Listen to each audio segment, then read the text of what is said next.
还有几天就要过年了。今天我去家门口的理发店剪头发的时候，看到店里进进出出人特别多。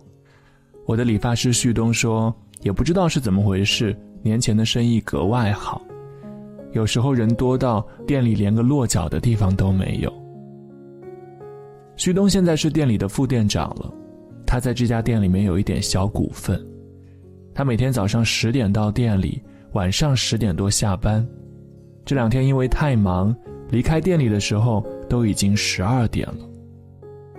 有时候晚上的最后2个客人，他都是硬撑下来的。我问他什么时候回家过年，他说自己每年都是最后一个离开店里的人。今年他买了大年初1的车票，因为那时候会便宜一点，自己也想在年前多赚点钱。我突然就特别钦佩和欣赏眼前这个闪着光的大男孩。我想到我们每个人都有过20几岁拼搏的年纪，为梦想熬过夜，拼过命。我相信旭东凌晨走出理发店的那一个个晚上，他心里一定为自己竖起了大拇指。赶快进入今天这期节目，不管你在哪里，这一年经历了什么，都让我们在年末的这个时间继续陪伴彼此，一起迎接新年的到来。东经122度，北纬31度。我在中国上海，你在哪里？嗨，子静，我是小黎，我在山东，祝大家晚安。我是安静，在湖南长沙，祝大家晚安。嗨，子静，我是秋，我在怀化，祝大家晚安。嗨，你好，我是子静，这里是深夜治愈所，我和你的治愈星球。我在知乎上面看到过这样一个话题，有哪些让你醍醐灌顶的人生真相？下面有个回答说，如果你觉得努力不能让你过得更好，那么躺平更不会。它只会让你待在舒适区，一边焦虑一边无所事事，甚至最终被你的同龄人远远甩在身后。我有个朋友，从疫情以来，短短的2年时间里，他被迫换了4次工作。每一份工作他都很努力，但运气总是差了一点。第一家公司主营留学咨询业务，在疫情爆发后直接遭遇到了滑铁卢，公司连续几个月发不出薪水，他选择了主动离职。后来换的公司也或多或少受到了大环境的影响，报销延期、绩效取消、裁员，他都有遇到。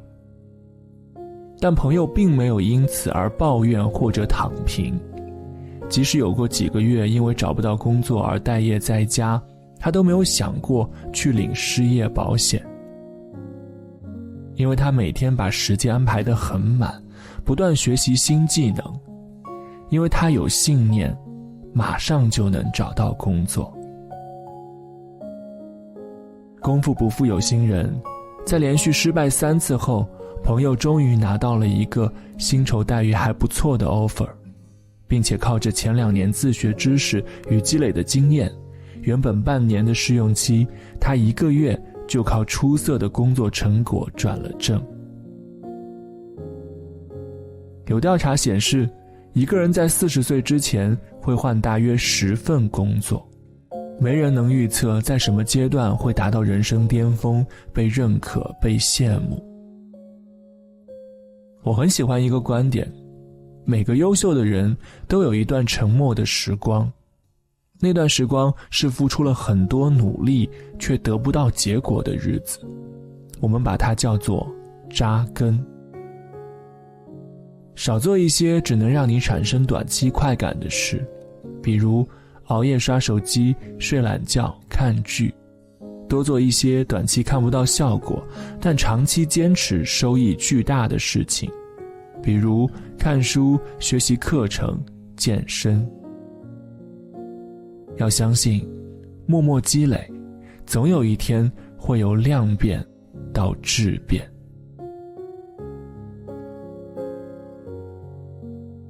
我记得有一期脱口秀大会，思文上台表演的时候，他谈到努力这个话题。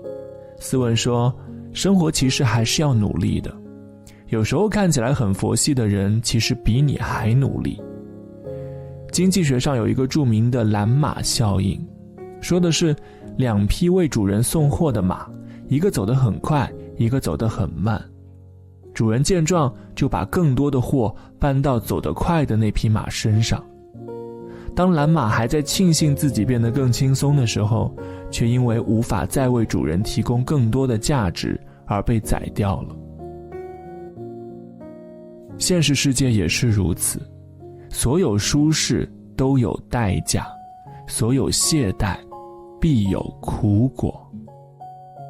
有人沉溺于眼前的享乐，也有人独自走上了漫长而艰辛的奋斗之路。久而久之，人与人之间的差距就此拉开了。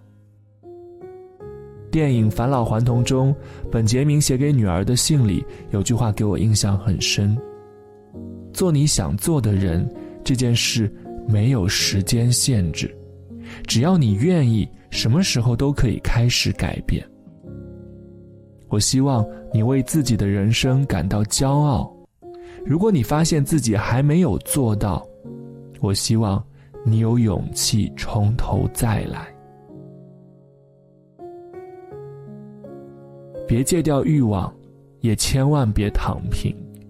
我们都还很年轻，我们通过努力可以获得喜欢的东西，也可以通过努力去看向往的风景。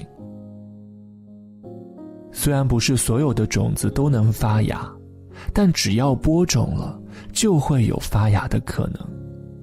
虽然不是所有的花朵都会结果，但只要开花了，就会有结果的希望。虽然不是所有的付出都有回报，但不付出，何谈结果呢？你知道，当一个人使劲踮起脚尖靠近太阳的时候，全世界都挡不住他的光芒。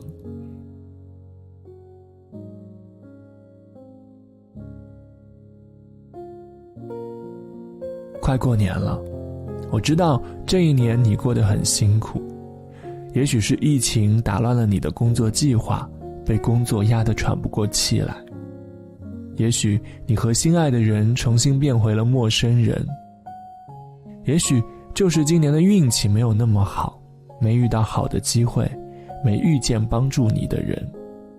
但这些我觉得在这个节点上都不重要了，因为就要翻篇了。就像那家理发店里夜晚的灯火一样，充满着烟火气，也装满了每个人对生活的希望。